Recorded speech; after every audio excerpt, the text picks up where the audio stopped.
Welcome, everybody, to one last draw along session in the language of Frank Lloyd Wright in this semester, spring semester of 2023. So here we are with the last of the 8 major pieces of art/architecture by Frank Lloyd Wright in the 20th century that were awarded the UNESCO World Heritage Site back in 2019.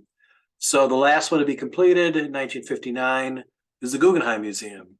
And it's a intrinsically different building because it's unlike the horizontality of the residential work and some of his other commercial work. It's the only museum Wright ever designed.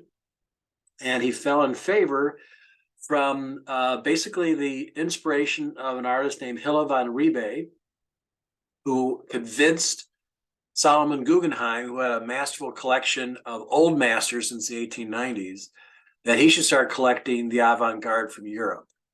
And with that in mind, that his collection grew to literally thousands of pieces, and originally showed in his apartment complex, and realized that a museum is sort of well in hand here now. So she thought maybe that they should contact Frank Lloyd Wright. She didn't actually know, she wrote at one point, if he was still alive or not at that time. But Guggenheim's wife, Irene Rothschild, knew better and suggested that Riebe would contact him.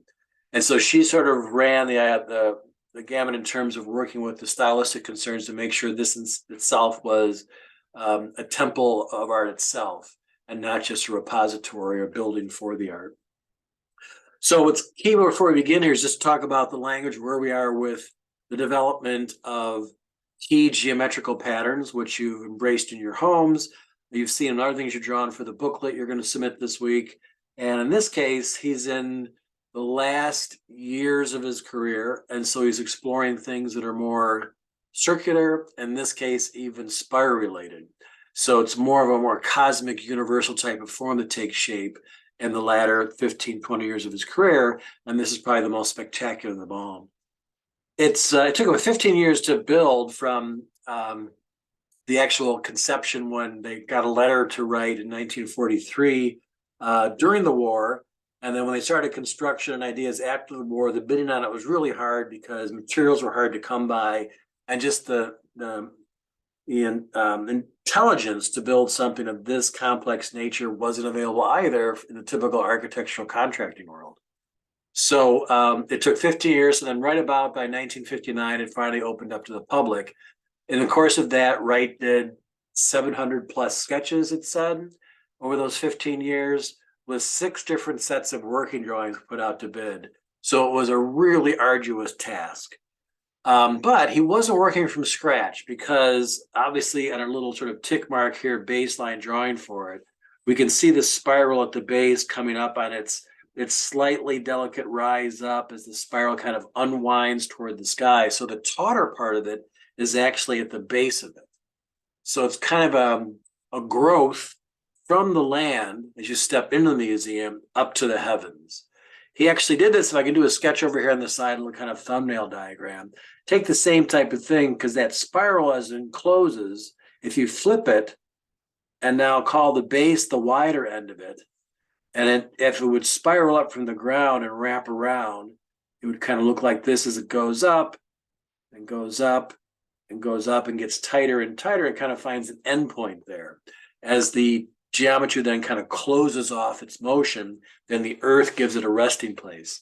He had done a design like this in the 30s for an auto park, a sort of a vertical garage for another client that never got built. So this was in his drawer when he started to kick around ideas for the Guggenheim here in New York. So the first language then is you flip that. And so if you flip it on its axis, so that now you have the sense of the spiral moving up and getting broader and broader. And then in a sense, it just sort of continues up into space and creativity, and the heavens take over the spiral. So the energy is still contained, but it's contained now by the universe and not in a sense stopped by the earth down below. So it's kind of a romantic gesture of this organic style in a very orthogonal urban setting. If you've been in New York around Central Park, this is right on the edge of Central Park. The park itself is organic and fluid, but it's in a rectilinear box, just like the grid of the rest of the city. So all the neighbors around this are orthographic and rectilinear, and Wright subverts that with his use of circles and spirals here. So what we're going to do is kind of talk about this as we draw it and build to the capacity and kind of think about the language he's doing here that's intentional, because the client too agreed that this place needs to be a masterpiece that would organize space and test Wright's abilities to do that in terms of showcasing the art. And the art here kind of volleyed back and forth through being objectivity from the European avant-garde to some of the old masters from the collection at Guggenheim. And then to this day, it's also a lot of contemporary exhibits as well inside the spaces. So what we'll do first is locate our vanishing point here on the opposite to the big rotunda, which is going to grow up from the base right to the sky on this axis, because the spiral and plan then starts at a point and works its way out like this. So it is sort of cylindrical in plan, but it's got the growth organism inherent in the spiral as well, incorporated in the scheme. There are components, though, adjacent to it in the complex, which are more orthographic, as it's got major elements which sort of follow the arc of the boulevard at the edge of the park here down to a vanishing point, and the top of that does as well. So there are lineal elements ensconced in this, and this one's picked up at the edge by a little rotunda. So a cylinder, which is still above our horizon line. So we'll see the underside of that cylinder too. So these are coming down to the right, and then a bit, maybe almost on the page, but just off the page. We'll see it's still coming down. And then obviously on the curb cut for the street, and again, it's very tight to the street. It's very sort of pedestrian oriented. There's no like Guggenheim parking lot necessarily. People come by mass transit or taxi or Uber these days to visit the museum. So these will converge on that horizon line off the page over here. And then we have a nice reference point to an addition done about 20 years ago for administration and just the mechanics of the museum that got too much for the actual art display. And so that more orthogonal building, which is more of a neutral backdrop, not trying to compete with this, shows our points, which will rush back to the left vanishing point, which is also off the page. And again, we're doing this sort of nice and big on the page so we can get into the detail of it. So that will point then to our horizon line being right at that eye height of somebody walking up to the front doors here. So for a reference point, something in the distance along that walkway here is going to be at eye height there.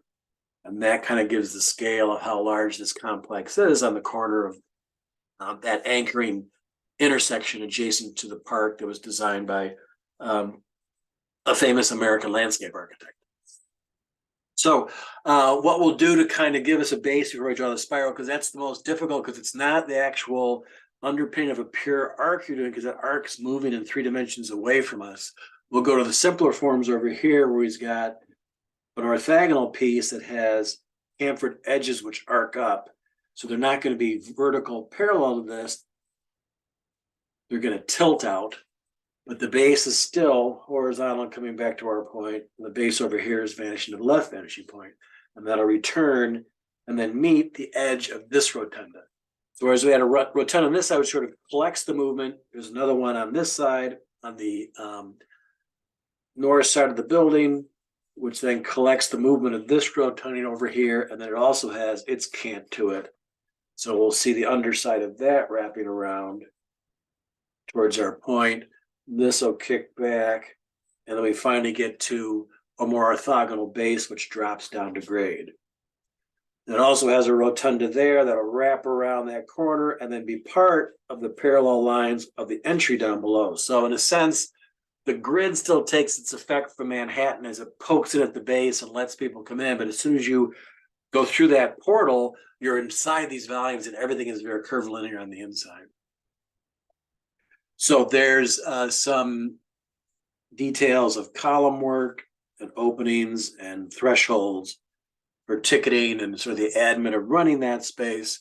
And then before we get to the southern end of it, there is one more rotunda in plan, which actually shows lighting down beneath the grade level, which we'll come back to.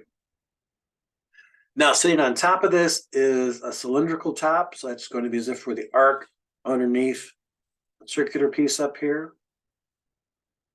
And then behind us, we'll go up and we'll find our stair tower, our vertical ascent stairs and elevators, which takes people to the top. So that's the anchoring to move people vertically.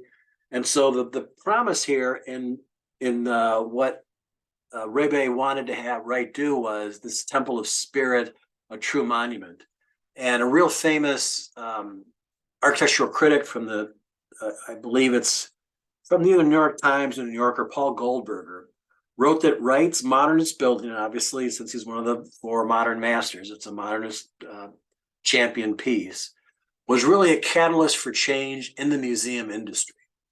And that's a really interesting thing because usually society up until the mid-century of the 20th century, they dominate the world with political structures or religious structures in terms of the prominent types of impression of what society wants to represent itself. Because Wright did the Guggenheim, he opened the door for museums not to become sort of orthogonal factory warehouses of art on the inside, so you only come to see the art itself, where the catalyst for change made it socially and culturally acceptable for an architect to design a highly expressive, intensely personal museum. So every time you go to a post-Guggenheim museum, Goldberger writes that each museum of our time now, all the way up to contemporary Frank Gehry's and Zaha Hadid's who are doing spectacular things around the world, each one is a child of the Guggenheim. Not literally in terms of form making, but in terms of the idea of a museum could be for a city. So the promise here, because most of the time you get ticketed, you go to some type of boxed form and you make your upstairs or escalators, you go upstairs and you kind of meander through the museum, and sometimes the pathway is kind of indeterminate. In this case, it's very, very literal that he wants to express the idea that creativity is boundless. And from Wright's point of view, creativity is the closest to being godlike. So with that, you simply take the elevator up first at the top, and you use this ramping of what's happening in sort of our cross section here, and you move down and you see art on the exterior wall make its way down these coveted spirals that we'll draw now, which will look like rotundas, but actually they're moving in that third dimension as well. And so when they open up, they're letting in little slits of light as it steps down. So we'll arc those down and move them around, and they're going to wrap pretty quickly here on the edge of that rotunda. Let's see, each one, it's not actually a full circle because this one's coming down and making this edge of the next one beneath it. So that'll wrap around and come into here. And then on this edge, you'll actually see it come around and arc back, and you see a little bit of a lip of each floor. Now, when he, I don't know which one of these sets started being bid, but obviously a lot of architectural construction firms couldn't even begin to give a number to this because it was a new type of construction. And so the way they sort of vetted out the idea of how it was possible and how Wright kept shifting his structural diagram and his sketches for it is he looked at post-World War II, there was a big building boom in American highway systems. So the next time you're driving on a highway, let's say you're on 94 and you want to get off at an exchange, there's a lot of very impressive curvilinear work in plan at least, and sometimes even in the cadence of the walls of security around those, where highway engineers are solving the problems that the Guggenheim faced. So they actually got bids from people doing ramping systems in the New York area to see what was potentially there and how they could use that type of device work to structure and help work the mechanics of the Guggenheim. Now, that being said, a lot of docents or the managers or the curators of the actual museum pieces themselves, it's difficult to put a certain type of art next to a very combative type of form. For instance, when you're on the inside and you're turning around here, and I'm sure you all visit this, tops on your list when you get to New York next time, is once you start and you come around, every wall is curvilinear. So it isn't if you can sort of hang a painting easily in any part of the space. There are spaces kind of tucked away in the back become more orthogonal, but the primary space for all the art is on these series of floors that make their way down here. And so every piece seems a little bit awkward in terms of what people are normally you walk into a big white box and you honor the actual individual piece.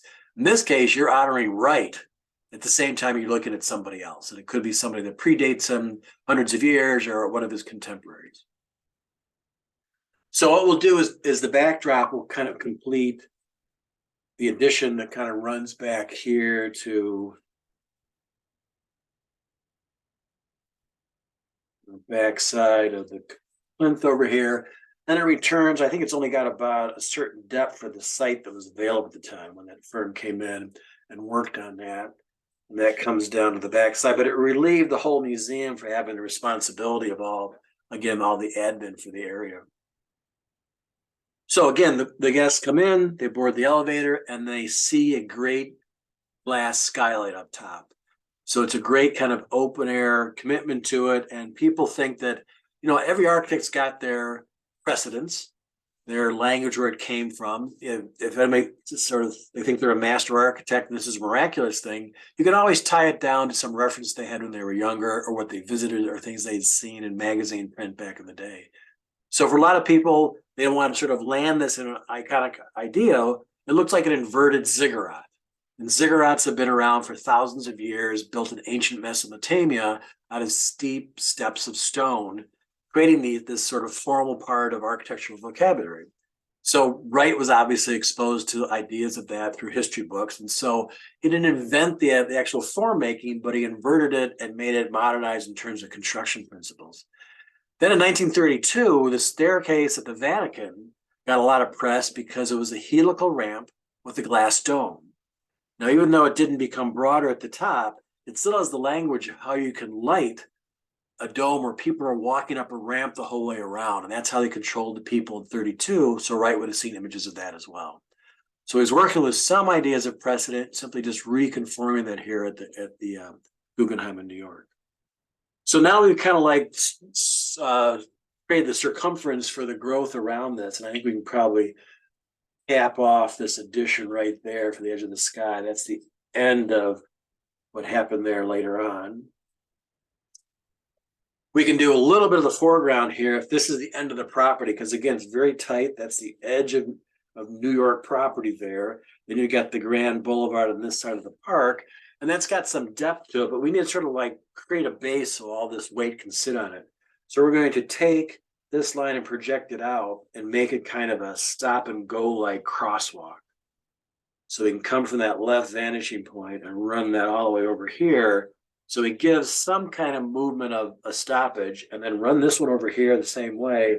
So we create the corner out of it. And again, all that takes are those horizontal lines that rush back to that one point to the right or one point to the left. And at least then it seems like now you can see it in a corner in New York. And then to enhance the idea that it's like a foreign object, a spaceship that's landed in the center of Manhattan, we can draw on some of the neighboring buildings, which also are orthogonal. And so they'll come back to our same 2 points, left and right. So the one that's closest to it is right across the street here. And so we can start to drop down window lines for this building. And then we won't make them a subject. We'll just sort of use that reference point as it comes down to the ground here. That'll be the street that it's on. And then we'll simply start to go through the mechanics of saying there's a series of windows that drop down here. And that's very prototypical for all the housing that's around Central Park in New York.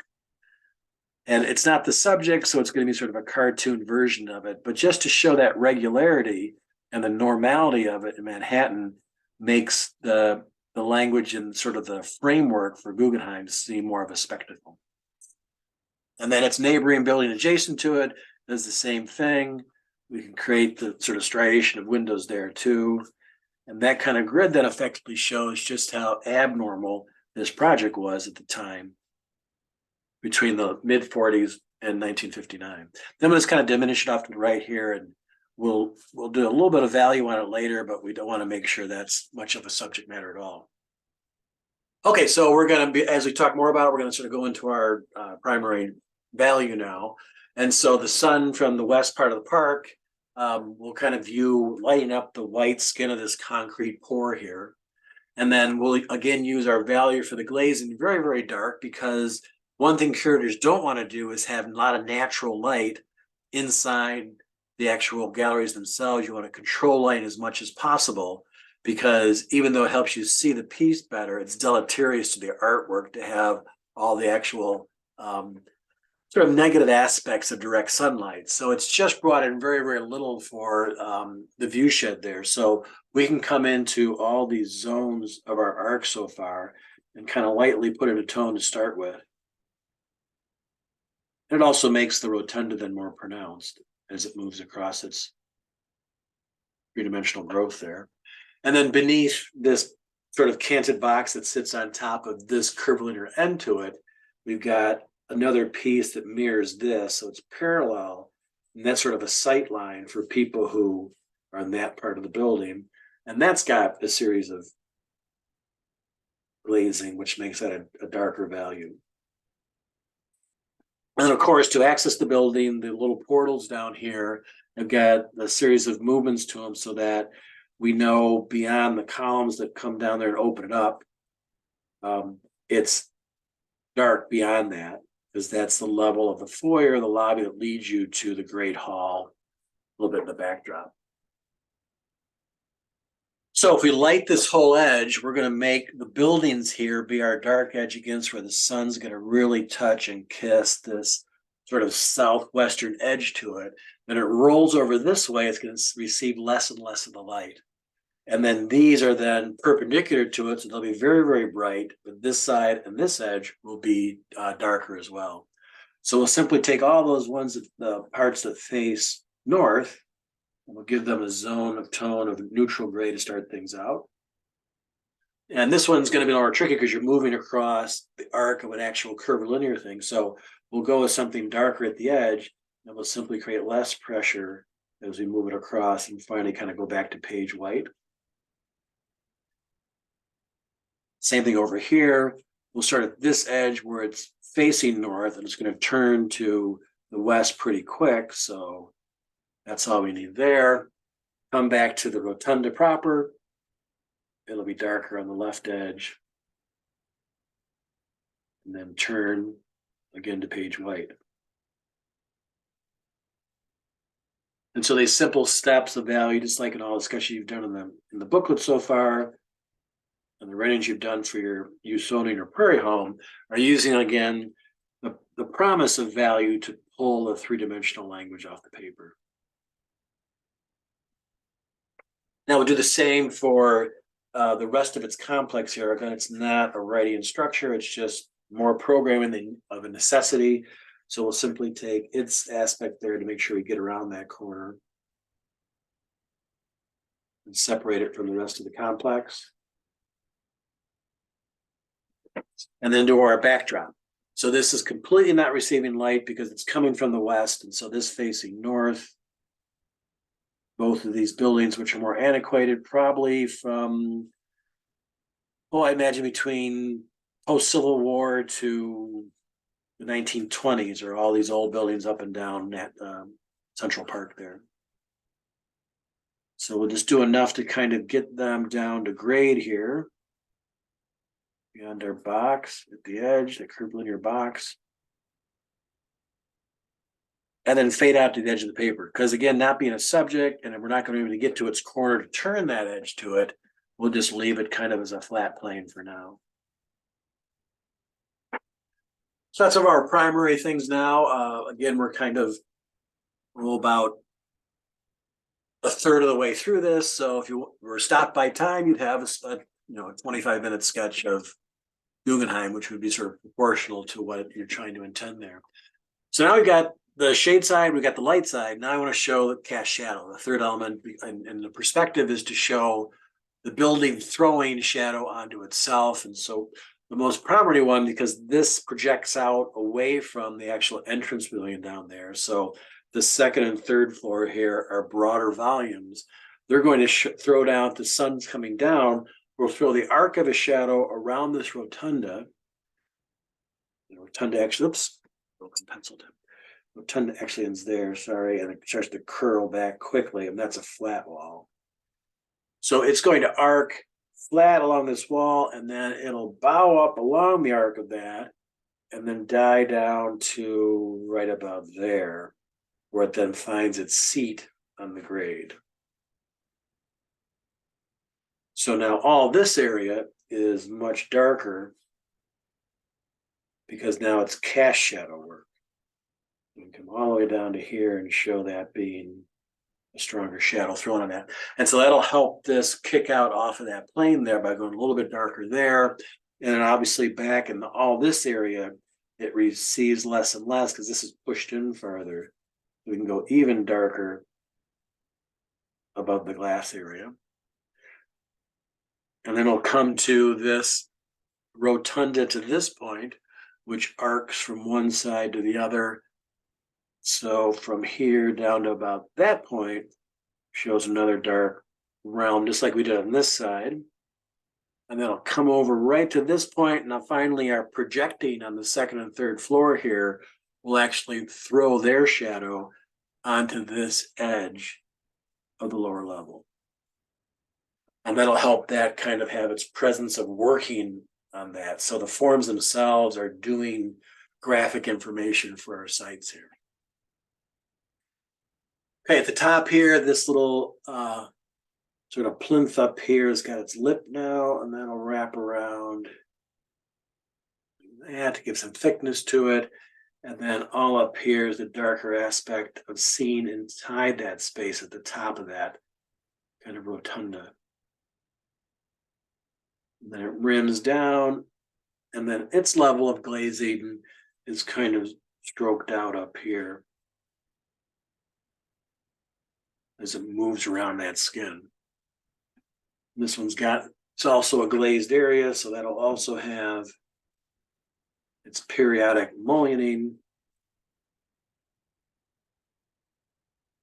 And then sort of sympathetic to the time of how Wright was doing designs, he would bring the circle planarly in the windows and show some ornamental ideas of how to shape that view shed out that side.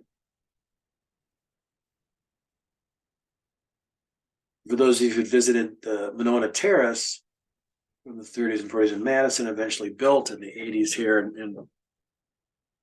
in Madison, it's got the same type of motif because they're kind of parallel design sites at the time. At the top here, this getting sun from one side will actually project a dark triangular shape onto that back addition. To give some type of definition to the neighbors, we can come back in. By and large, every window here would have probably been at the time either a casement or a double hung. So we'll probably blend the two with the neighbors here and say, maybe this is all casements, so they're just struts of dark panes. And double hungs would have either both shown as dark, or maybe just the top, or maybe just the bottom, but there's just a simple way to kind of give a cadence to the fenestration there, which again indicates it being a highly residential neighborhood with this spectacular piece of modern architecture adjacent to it. And that's enough just to kind of hint at the idea, yeah, the neighbor is residential. Maybe we can even pull a couple a little bit closer to the building. Now, that's a lot of concrete. That's a lot of mass there. So we want to be held up on the paper. So we're going to come to the sidewalk, which is by and large a little bit darker than the actual concrete here. This is actually a really brilliant white. And then come to the street, and it's obviously getting more of a skinned of asphalt or a deeper tone. So without going to the crosswalk yet, we'll just make that a simple gray tone, which will help set that down a bit. And it'll wash it off to page white. Maybe a little bit stronger right where it meets the white there. And do the same at the corner over here. And then kind of coming out towards us, we don't want to make it too planar, but you still have to hint at that tone coming across the base of the sketch too, as it washes out.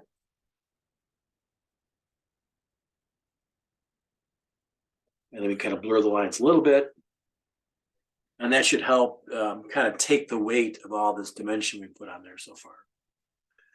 Now, this is Manhattan, and it's got, you know, this spectacular park across the street. So the nature is already in place for Wright. He's not there to view it, He doesn't have to bring nature onto his sites like he would a normal other site, which would be more barren of landscape. His landscape, the spectacle's across the street. So the only thing we see here, and I'm not going to put in the sketch, is really a stoplight tree with signage on it and street lights. And so it kind of unclarifies the work to some other street signs down here. So let's leave it pure and not put in that man-made tree right there. And that's the extent of it, because everything else is going to be across the street over here. And there's probably not even the branches of a tree would even come into our perspective sketch. It'd be just at the edge of the page, so no bother starting out something three-dimensional there. Okay, so now we can come back in and look at some of our line work as we move towards the middle third and look at the edge conditions. And that's where we'll push to any type of line that holds value behind that. We're going to come back with that stronger value and run across.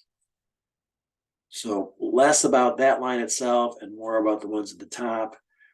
Less about that one because we see the underside of it, and more about the one just beneath it as that wraps around. It's more dominant and then more dominant. And then this one's very important. The top one actually is more vertical. These can't more. C-A-N-T without the apostrophes. They get that kind of growth moving out there, and he caps it off with something a little more stable and, you know, in the vertical as the rest of the city is there. First one, the top one coming around to its edge, and the one underside that wraps on that part of the building and then down, and that dark value there. And then we can come back in and to show us that it's not just you walk up to opaque glass, there's actually things you see inside there. We can take part of the room and shoot it back to the left vanishing point, part of a wall on the inside, and shoot it back to the right vanishing point, things coming up and down, and just simply vary that. So there's some sense of activity besides that glass wall, whether it's people or wall planes, something, and it's just random, but it kind of gives the sense that that's the access point to the building. Continue with the outside edge work. Wrapping around. This one's really important. All the way down here.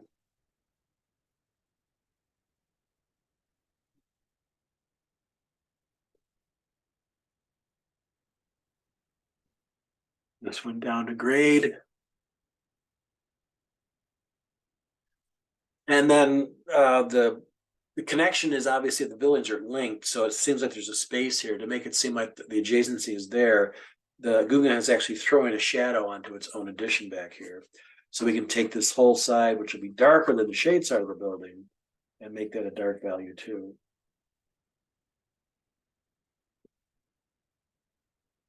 And so that'll kind of create that proximity for us. Then coming back to our glazing area, we want to animate that as well and show some lights and darks, some streaks it receives from the sunlight. So don't just completely encrust and lose the ornament that we drew in earlier, but you definitely want to have some blacks in the area to articulate what's going on.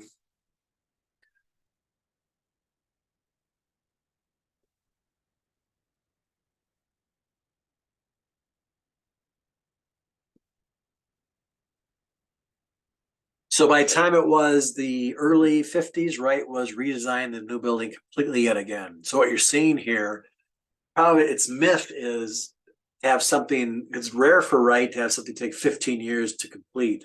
But this is because he had a very particular clientele here between Mr. Guggenheim and then his sort of art counselor guru, Rebay, and then to New York City and have the press always after what's going to be built there and how radical it was for that. And then simply the construction methods, which each time it would be bid out from the original $1 million bid budget, it was doubled. So it seems like $2 million a pittance, but back then it would be closer to hundreds of millions today for the same context. So it was spiraling out of control to have this vision kind of equivocated in the end. So we'll come back into the edge of these now where it's interior and show a little bit of movement of dark right toward this edge over here. We'll hold that corner and show as it moves away from us, the darks become richer. Comes back here a little bit richer at that edge. And then we'll anchor these by doubling up on how our shade moves around the corner.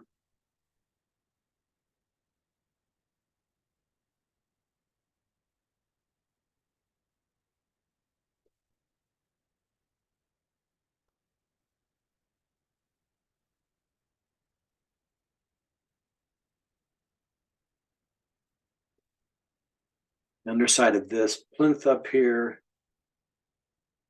get some light bouncing around so it's not as dark as this shade side over here, but it has to still go gray because it's not as bright as our white, because we're going to hold this white very special, because now it should appear that this white of the building is actually a brighter white than the page over here. These whites should appear brighter than that. See how bright this is compared to just the page just on the side on this side. So it's you pushing your grays to pull out the important part of the sketch there. We can put a couple more people just sort of generic in the foreground to show again scale. People on the site.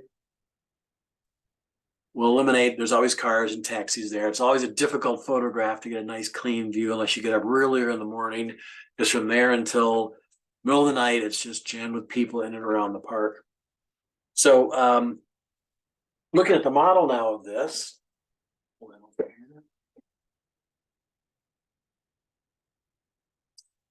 here's our view that we're looking at, and this model comes from an STL that was pretty correct, so it should hold the same form for us.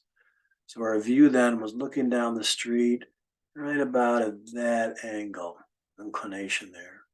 So at the top here, you'll see how there's sort of a triangulated type of disc to hold the shroud of the glazing up there at the top of the spirals. It lifts up to the heavens. We put it in elevational form, and you can see the spiral moving even more as it kind of angles up to the right as you look at this parallel, whereas this is a horizontal plinth itself.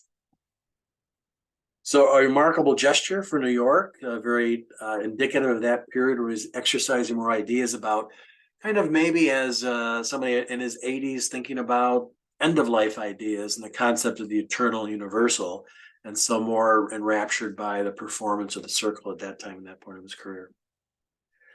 So at the same time, it's buffeted by other spectacles of changes in geometries too. And so I brought a couple of models from just before and just after in the 40s, working on the campus down in Florida. This is the Beth Shalom Chapel at FSU and Pfeiffer. And that's sort of the crown jewel of his largest ever complex of series of buildings on one site at Florida Southern. And that's also the place where they just finally realized the administrators Usonian homes. You can find that online. You can get the RP model for that if you want to print it, check it out. That they went back, and just to show the change of scale, the Jacobs house was done for $5,000. When they finally built the one from the 1940s, designed for this campus, it was over $1 million for a modest single family home. So you can, to be sort of architecturally go back in time, do old details from the 40s is much more expensive proposition now. So that kind of precluded this as sort of a masterwork from the 40s. This is a masterwork from the 50s. And then right at the end of his career, I designed and then built posthumously right between, I think, 59 and 61 is credited as the last piece of work by Frank Lloyd Wright. And it's very close to Madison. As a matter of fact, it's also for rent, so that you can go on the line for the Seth Peterson cottage and book it for a whole series of people, because I believe it sleeps about 8 people with all the fold-out couches and things. In this case, it's a very, very sort of elegant piece. Wright wrote about it the last little bits of his life. I think he was interviewed on TV talking about his best design. And since this is a really diminutive home, I think it's only maybe 900 square feet. He said there's more design per square foot here than in any of his other architecture. Much like the Jacobs one has that power of ideas in a very small space. So whether it's grand scale or small scale, there's a lot of provocative language about right now.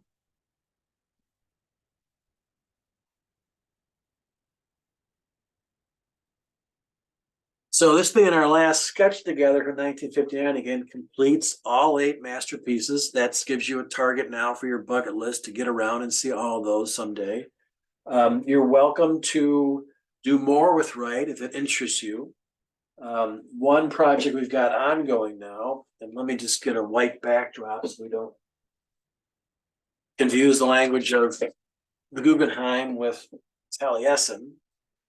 But this just came off the RP lab a couple weeks ago, and it's a much larger model than I'm used to printing because it's true to scale.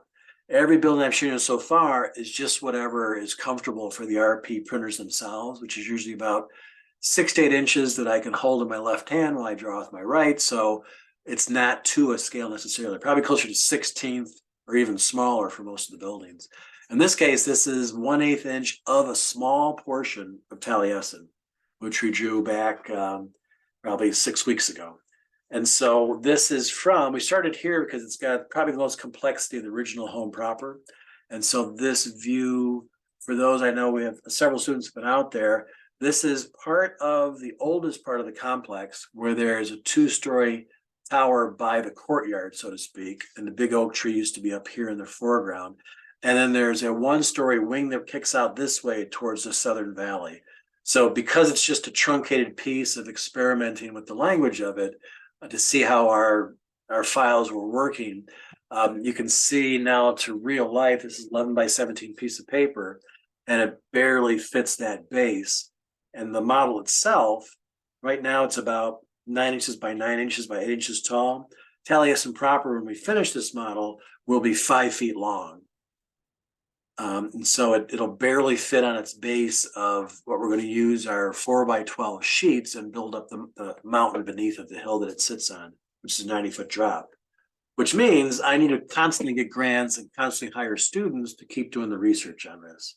And so the research is to study from our HABS drawings we worked out at Taliesin with site visits out there for clarification, and the design enough language so that when somebody walks into a room and sees the whole model put together, the base will be about, we think, between 10 or 12 feet square. And from there, there'll be I can sketch this really quick for you. That if this is the square there's that one broken pencil again. If that's the square of 10 by 10, or let's say 12 by 12, Taliesin is of the hill. And so what we're going to see is the hill come down to this corner, come down to this corner, and it's going to rise up, because what happens at Taliesin is the hill's actually taller to the west. So it rises up sort of like this. And so Taliesin is the peak of the hill, the crown's right about there. Taliesin is kind of this L shape that faces north and east, and then kind of covets this southern west bowl and sits on top. So this is a 90-foot drop. In order to get from this 5-foot model up here, you got to place it inside something at least 10 foot, if not 12 feet. So we're working on the RP model for this, which means everything has to be in an STL format eventually. So the students are working from HABS, put it into a drafting program, which will convert to STL, and then to marry the building, which will be built probably locally in increments and adhered together. We'd like to find a shop professionally someday with a grant to kind of print it all at once. That the base then would simply be the hull of a ship. So if these are all the topographical lines that come down on the hill that move around it, what we're really doing is kind of the shape of a boat. And they kind of kick down here, work their way down to zero. This is where the pond is here that Wright had for hydroelectric power back in the day. So we don't want to have the whole weight of the hill. We just want the hill itself. And so we can simply make this like you would do the hull of a boat, and it sits upside down on land, and the house sits on top of that. So this will simply be about this thick. And so we'll make it with a CNC router and then build the piece together, probably out of wood, and then we'll pour a lightweight kind of plastic shell poly type of product like you would a little dinghy. So we have a lightweight boat which will form a hill and then carry the house on top of it. And the idea is we'll have one made for Madison, one made for Taliesin, and one made for UWM, and then we'll simply distribute the STL file to collections of Wright around the world. The Getty, the Guggenheim, Japan, Holland, Germany, all the people who have got little centers of activity around Frank Lloyd Wright, we'd like them to have, in a sense, the mothership where most of his great work emanated from, out at Taliesin as being a place in a museum somewhere. But we need student team on that. So right now we've got a couple. They're traveling, they're going to graduate. They've done enough on the project. They want to move on. So we're always looking for a couple more. So if it interests you, just let me know and we can hook you up with some ideas in terms of how to get you out on the site and do some more scanning and more articulation of growth with Wright. And then the last thing I want to talk about, kind of wrap things up, is what do you do now? It's the same thing as what other people who have studied Wright do now too, is they practice in that realm and kind of make it their own. And there's a whole series of architects from, as your book indicates, the sort of the tier of interest level with Wright is kind of unfolding, where at first you have all of his peers. So people his age, back in Oak Park and Chicago, the Prairie architects, there was a whole array of them that did a lot of the same things Wright did, although Wright kind of brought it to a crescendo with more of an articulation, became the most famous out of all of them. At the same time, he had the people that worked for him in Oak Park. And those were students, most likely, that came from architecture programs or traveled to meet Wright because they saw his work and said, that's who I have to work for. And here's an example of that. Two, one of my favorites, Schindler, for instance, or let's say there are a couple of Austrian architects. There was Marion Mahoney and Walter Burley Griffin. Just look back to that period, you'll see them. But what they do is they work for Wright for a certain amount of time and realize I have to break away from the masters so I can articulate my own career. So a lot of might have migrated to California. They might have gone to different parts of the United States, gone back to Europe, and they kind of then seed the work beyond that. And then all of a sudden, Wright becomes the head of a school of architecture. So then he has all the students that sort of propagated from the language of Wright and taking that out. And then, of course, the rest of the world, not having direct contact to Wright, they see it through initially the Berlin portfolio, later the Dutch portfolio, and then obviously after World War II, you have the birth of information exchange. And so that was where everybody then had access to architecture periodicals when they're studying school, and Wright's always formally shown in all of those. And obviously you get to a point now, and we've got the web. So the ideas are absolutely global now. And so anything about his career, you can just find by tapping into your phone. The book that you illustrated there for us this semester is just a way to kind of organize the bullet points really quickly. So this started with a handful of names to others that sprouted from that, and the growth is kind of larger and larger and larger as we move forward here. And you're part of that. So you're part of that that's got at least that little bit of ground to stand on now of a certain understanding of Wright. Obviously, it's not complete. My language of Wright isn't complete either, but the way I learn it best is I think the way you learned it best, not to go photograph it, not to go write about it, but actually use it and make something with it. And that's why I think your housing project was so important, because there's no term paper that could have done the quality of work you did in your home design. So I'll leave you with that. I'll be around tomorrow if you need me in the office hours, 12 to 1:15.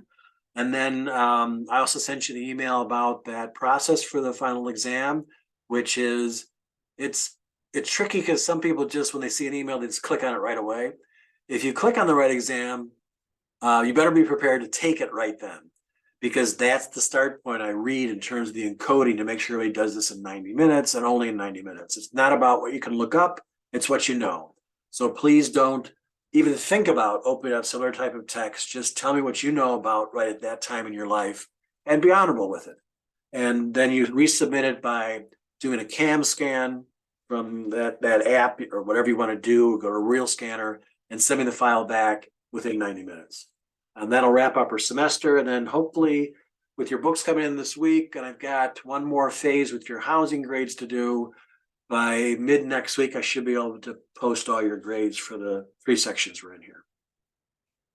So I will now post this film online. I know I'm a day early here, but that's to kind of expedite things for you and you're studying for your final exams and wrapping things up. Any questions about your home? If you've got an actual active client, please ask me. I can steer you for the next possible ways. As we talked before, your schematic design is 20% of an architect gets paid. And so if you just did, let's say, a $400,000 home you're pitching there, I think most of you are in that realm. Some maybe 300,000, some maybe 500,000, depends on the square foot. Square foot, if you're doing any kind of decent quality, it's about $200 a square foot now. Is it sort of normal bid? You do sort of bargain basement, you get down to 150.